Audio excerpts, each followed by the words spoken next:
Alhamdulillah wassalatu wassalamu ala Rasulillah wa ala alihi washabbihi wa mawalah ma ba'd. Hadirin semua, kita akan masih membahas ini tentang masalah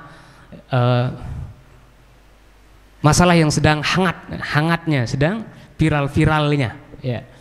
Sampai saya kemarin di telepon ya, tentang saya memihak kepada Ustadz MK atau Mizan Qudusiyah. Saya jawab, dia letak memihaknya di mana? Karena saya belum mengatakan itu adalah pasti salah dan pasti benar. Saya bukan memihak, saya bilang, karena belum bisa dipastikan secara qat'i dia itu menghina. Karena kalau dalam agama menghina maupun tidak, itu nilainya nanti dari dia sendiri. Pengakuan dia dinilai dari pengakuan dia sendiri. Kenapa? Qaidah ushul fiqh mengatakan maqasidul lafzi a'la niyatil lafz. Apa yang menjadi tujuan atau maksud daripada ucapan yang diucapkan oleh seorang itu adalah tergantung daripada lafiznya, tergantung siapa yang mengucapkannya. Makanya ya, di sini belum bisa saya untuk memastikan secara qat'i dia itu menghina maupun tidak, saya bilang. Nah, belum bisa saya juga dikatakan membela maupun menyalahkan. Saya bilang, oh Ustaz, itu kelihatannya itu menghina dari gesternya. Saya bilang, ya kalau kita nilai orang dari gester, ya tidak bisa hanya dari itu saja. Karena gester orang seperti sudah saya sampaikan bisa jadi multi tafsir juga. Di saat ada orang tertawa, bisa jadi tertawanya itu karena melecehkan, meremehkan, menghina. Bisa jadi tertawanya itu karena ada yang dianggap lucu. Bisa juga ada orang tertawa di dalam kamar mandi sendirian di depan cermin, itu karena ada yang lucu. Kan belum tentu itu melecehkan. Sekali lagi, saya belum berani memastikan bahwa tertawanya atau gesternya, gerakan tubuh daripada beliau itu untuk menunjukkan menghina. Orang nangis bisa karena bahagia, bisa juga karena sedih. Sama dengan orang tertawa. Dan saya pribadi, sesuai dengan kaidah yang saya sampaikan tadi itu, tasqutul hudud bisyubhat, hukuman itu bisa menjadi gugur karena masih belum jelas. Bahkan sesuatu yang sudah diakui oleh orang pada zaman Rasulullah SAW, Rasulullah SAW itu berpaling bagaimana supaya orang itu jangan sampai dihukum. Padahal Al-Quran jelas itu, la takhuzkum bima rafatun fi dinillah. Kalau dalam masalah melaksanakan hukum Allah SWT, jangan ada rasa kasihan, itu kata Al-Quran. Tetapi Rasulullah SAW itu, kalau itu belum qat'i, belum pasti dan masih belum jelas, padahal sekelas Rasulullah yang ungkapannya sangat terkenal, sabda beliau itu, lau saraqat binti Fatimah, jikalau putriku Fatimah mencuri, laqata'tu yadaha, aku sendiri yang akan potong tangannya. Tegas Rasulullah SAW. Tapi kalau ada kasus-kasus perkara-perkara yang menyangkut masalah pidana, yang menyangkut masalah hukuman terhadap orang, Rasulullah SAW itu justru ta'rid, kadang-kadang berpaling. Kita akan bacakan di sini dua kasus yang terjadi pada zaman Rasulullah. Pertama namanya kasus Ma'iz, namanya seorang laki-laki namanya Ma'iz. Nauzubillahi min zalik, yang melakukan perbuatan asusila. Nah, itulah bedanya orang-orang yang zaman Rasulullah. Kalau melakukan kesalahan, perzinahan, ngaku, langsung serahkan dirinya kepada Rasulullah SAW. Itu namanya Ma'iz. Ma'iz ini berada dalam bawah asuhan Hizal bin Nu'aim.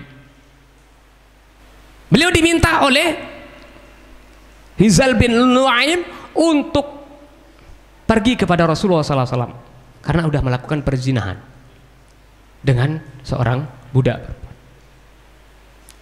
Datang kamu kepada Rasulullah SAW dan informasikan Rasulullah tentang perbuatan Anda. Mudah-mudahan Allah SWT mudah-mudahan Rasulullah memintakan ampun kepada Allah untuk Anda. Faja'an Nabi sallallahu alaihi wasallam wabil masjidi fanadahu. Ma'iz datang kepada Rasulullah SAW. Rasulullah pada saat itu berada di masjid dan menyuruhnya, ya Rasulullah, ini zina itu. Ya Rasulullah, aku berzina. Ngaku ini zina itu ya Rasulullah, ini zina itu, aku benar-benar berzina, telah berzina. Ini ngaku. Tapi Rasulullah bagaimana? Fa'arada anhu Nabi sallallahu alaihi wasallam. Rasulullah justru berpaling daripadanya. Padahal ngaku. Kenapa? Rasulullah itu artinya tidak mau terlalu cepat-cepat untuk menentukan hukum kepada, memponis kepada orang. Karena resikonya kalau sudah memponis orang, Masya Allah, orang masuk penjara. Mereka akan berpisah dengan keluarganya, berpisah dengan anak dan istrinya, berpisah dengan keluarganya, berpisah dengan pondok pesantrennya, berpisah dengan santrinya. Bisakah kita jamin anak dan istrinya itu bisa makan? Yang dikasih makan yang mereka yang ada di penjara, tapi anak istrinya bagaimana? Sehingga Rasulullah SAW hati-hati untuk namanya menghukum orang.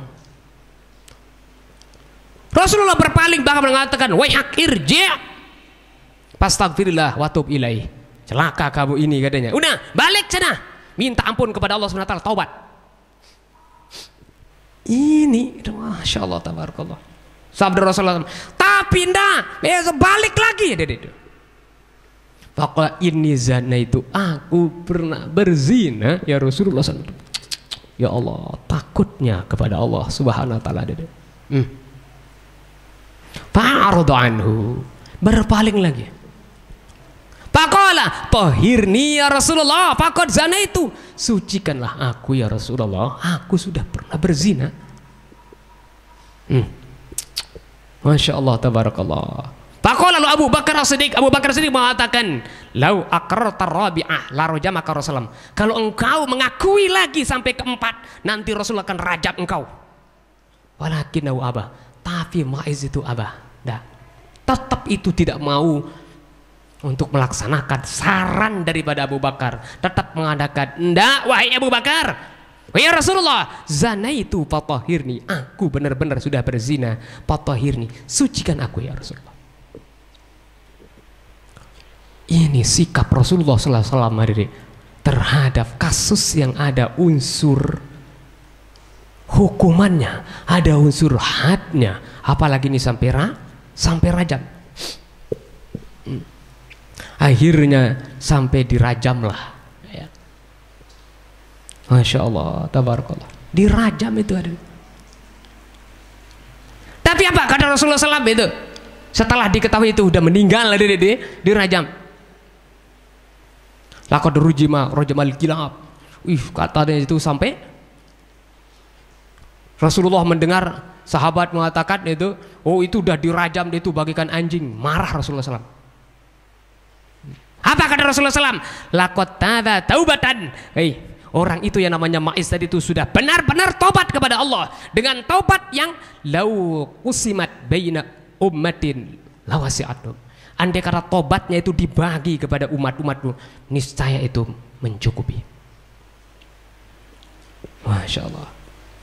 Wabi riwayatin, dalam sebuah riwayat yang lain mengatakan, wadladzi nafsi biadi, demi Allah yang jiwaku ada di tangannya, innahu sesungguhnya Ma'iz itu al-an sekarang lafi anharil jannah, berada di surga, sungai-sungai yang ada di surga, yan komisu piha, malah sedang renang di sungai-sungai. Apa bahasa ini, beleh-heleh ini bahasa Lombok, sedang nyelam di sungai. Nah inilah Rasulullah Sallallahu Alaihi Wasallam.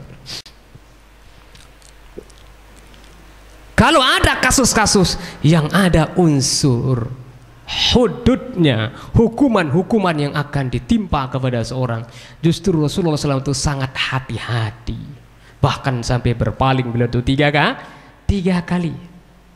Ini kasus yang laki-laki. Sekarang kita akan bahas tentang kasus perempuan yang namanya Gomidiah. Itu yang terkenal.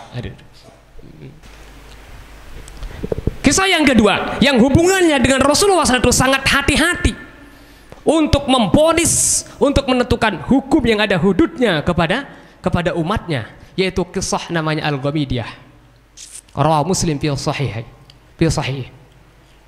Imam Muslim meriwayatkan dalam sahihnya anna mar'atan tusamma Al-Gomidiah.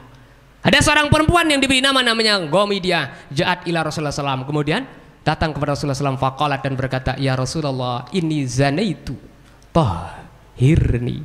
Sama, ya Rasulullah, aku pernah berzina, fatahhirni, maka sucikanlah aku.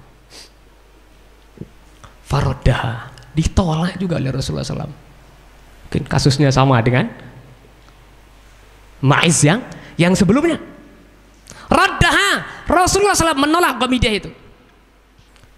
Falamma kana minal ghad, pas datang besoknya, datang lagi. Qalat, ya Rasulullah.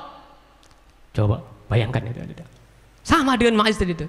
Datang lagi, ya Rasulullah. Lima daruddani, kenapa engkau menolak aku? La'allaka taruddani kama radata Ma'izan. Jangan-jangan atau bisa jadi engkau menolak aku ini untuk membersihkan diriku sebagaimana engkau menolak Ma'iz. Bersih suci hatinya ada deh. Padahal hamil. Udah hamil. Datang kepada Rasulullah SAW. Fawallah inni lahabli. Inni lahubla. Ya Rasulullah, demi Allah, sungguh aku ini udah hamil. Luar biasa iman-iman umat Islam zaman dulu, zaman Rasulullah. Sesuai dengan sabda Rasulullah, khairul qurun qarni. Masa yang paling baik adalah masaku.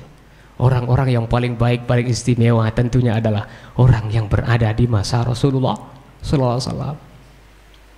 Oh, kalau gitu amal an fazhabi hatta talidi. Udah kalau gitu, karena udah hamil.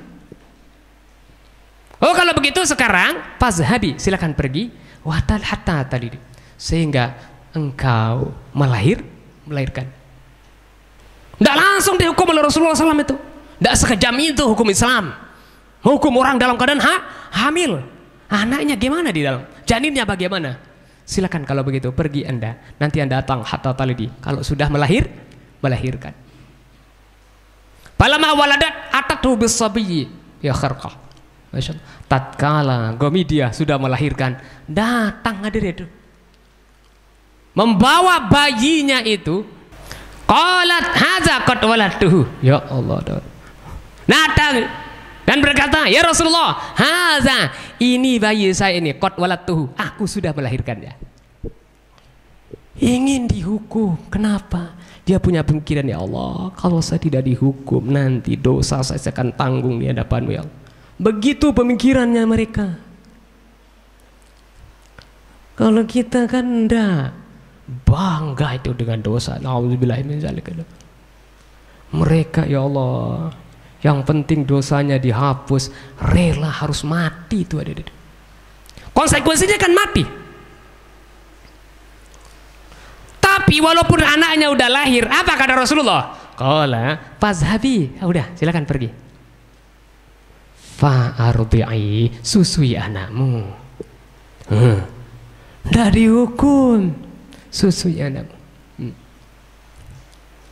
Hatta taftimi, sampai engkau sudah menyapinya. Berapa tahun? 2 tahun. Falamma fatamathu atathu bisabiyyi fi yadihi. Masya Allah. Fi yadihi kasratu khubzin. Luar biasa. Tatkala sudah menyapi anaknya, tidak disebut tauda di sini. Ya mungkin 2 tahun nyapi anaknya. Atathu bisabi, perempuan itu tadi itu Gomidiah membawa putranya itu. Fiyadihi, di tangan putranya itu adalah ada kasratu khubzin, ada potongan-potongan, pecahan-pecahan roti. Ya Allah, tabarakallah. Faqalat dan berkata, ya Nabi Allah, qad tatamtuhu wa qad akalat ta'am. Ya Rasulullah, saya sudah menyapi anakku ini. Wa qad akala ta'am, dan dia sudah makan makanan. Roti kan di anunya itu. Fada fa'as-sabiyya ila rajulin minal muslimin. Kemudian Rasulullah SAW menyerahkan putranya itu, anak kecil itu, kepada seorang lelaki dan kaum muslim. Summa amara biha, kemudian diperintahkan, fahaparolaha ila sadriha, kemudian digali lubang sampai dadanya. Wa amaron nas, kemudian Rasulullah memerintahkan untuk kepada orang-orang masyarakat, farajamuha, farajamuha, kemudian mereka merajam, dilempar ada itu. Fanadhahanna adamu ala wajhi Khalid bin Walid fasabbaha. Pas dilempar pakai batu ada, terperciklah itu apa? Darah menuju ke wajahnya Khalid bin Walid. Fasabbaha. Marah Khalid bin Walid, dia itu caci itu. Karena dianggap penzina ya. Dicaci itu perempuan tadi itu, namanya Gomidah itu. Faqala Rasulullah, mahlan, jangan. Stop. Kata Rasulullah SAW, Masya Allah, ya Khalid, wahai Khalid, fawallazi nafsi biadih, demi Tuhan, demi Allah yang ada, jiwaku ada di genggaman tangannya, laqad tabat, sungguh orang itu adalah taubatan, dia itu sudah benar-benar bertobat. Summa amara biha fasul yang alaiha wadupinat, udah diperintahkan untuk disolatkan dan dimakamkan.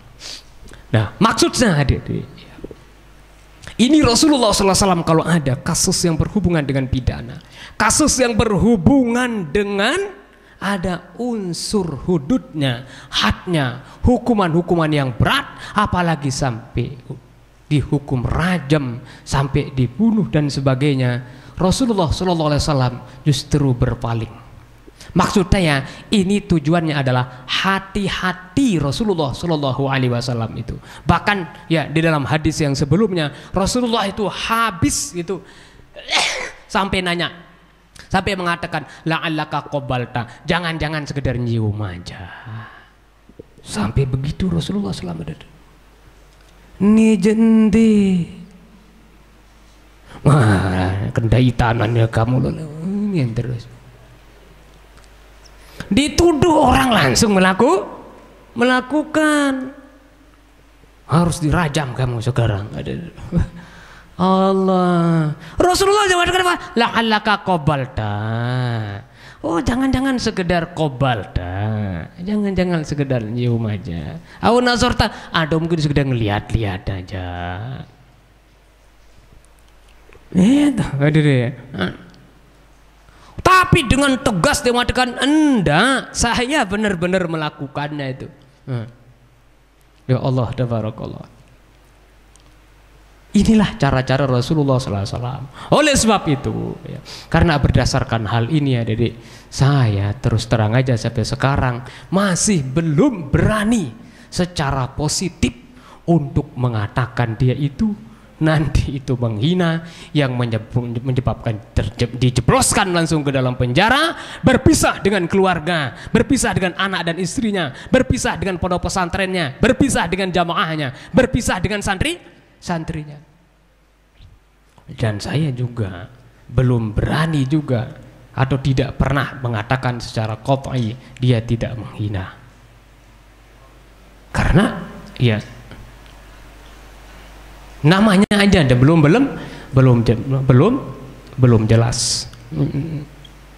Nah, sekali lagi belum bisa kita katakan gestur tubuh seseorang, senyumnya seseorang, kemudian ya tertawanya seorang itu kita jadikan sebagai dalil bahwa orang itu niatnya begini, dan itulah yang menyebabkan dia itu divonis untuk masuk ke dalam penjara, apalagi nanti sampai sekian tahun dan sebagainya.